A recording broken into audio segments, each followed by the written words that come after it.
Barley point की भूतिया building, पानी में छिपा खून का सच, सूरत का खौफनाक पॉइंट। बार्ले पॉइंट साल 1995 में यहां एक नई बिल्डिंग बनी थी। शुरुआत में यहां कई खुशहाल परिवार रहते थे, लेकिन कुछ महीने बाद सब कुछ बदल गया। खाली फ्लैटों से अजीब आवाजें आने लगी। रात में अचानक पानी का रिसाव शुरू हो जाता। बिजली का बिल एकदम कम आने लगा, मानो किसी ने उसका हिसाब बदल दिया हो। धीरे धीरे लोग डरने लगे और एक एक करके सब यहां से चले गए। आज भी यह इमारत रहने लायक नहीं कही जाती है।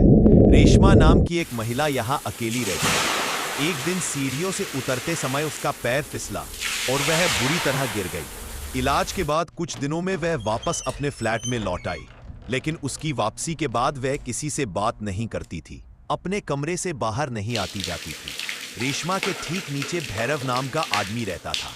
एक रात अचानक भैरव के बाथरूम के नल से पानी टपकने लगा। उसने एक प्लम्बर को बुलाया, मरम्मत हुई, सब ठीक लगने लगा। भैरव ने राहत की सांस ली और सो गया। रात के बीच अचानक भैरव के घर में पानी भरने लगा।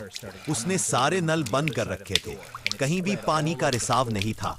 तभी उसे महसूस हुआ पानी ऊपर से आ रहा है। वह घबराकर ऊपर गया और रेशमा के फ्लैट की घंटी बजाई। दरवाजा खुला, अंदर एक और दरवाजा था। रेशमा बालकनी में खड़ी थी। उसने बस इतना कहा, माफ करना, मुझसे ठीक नहीं हो पा रहा था, इसीलिए मैं यहाँ बालकनी में आ गई हूँ।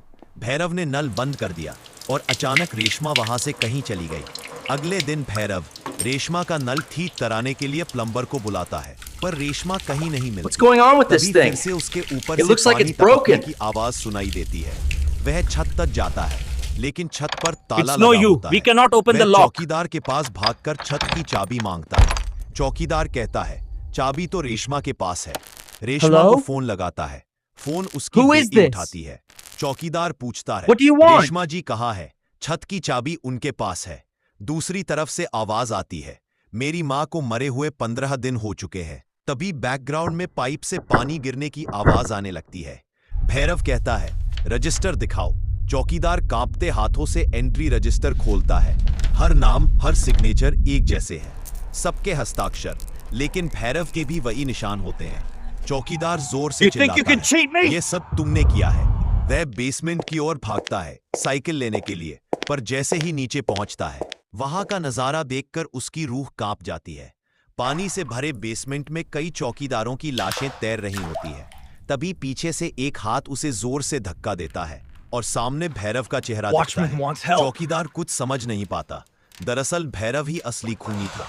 वही हर फ्लैट में जानबूझकर पानी का रिसाव कराता था, ताकि मरम्मत के बहाने घरों में जा सके। वह सबको कहता था, पानी की टंकी में शायद कुछ गड़बड़ है। वह लोगों को छत पर लेकर जाता और नीचे फेंक देता। सारे हस्ताक्षर वही करता था। वह खुद ही प्लम्बर बनकर हल बार आता था। अगले दिन चौकीदार बेहोशी की हालत में मिला। तब से आज तक उस बिल्डिंग में कोई नहीं रह सका। प्रॉपर्टी डीलर आज भी कहता है, मैंने उस जगह कभी कोई फ्लैट बेचा ही नहीं। अब सवाल यही है, क्या यह पूरी कहानी सच है, या सिर्फ चौकीदार का डर, या फिर उस बिल्डिंग की अपनी कोई रूह है जो आज भी वही है? कहा जाता है भैरव ने एक बार एक प्लम्बर को टंकी में मारकर डाल दिया था, और तब से वही आत्मा हर जगह लीकेज करती है। रात में नल और पानी की मरम्मत की आवाजें अब भी सुनाई देती हैं।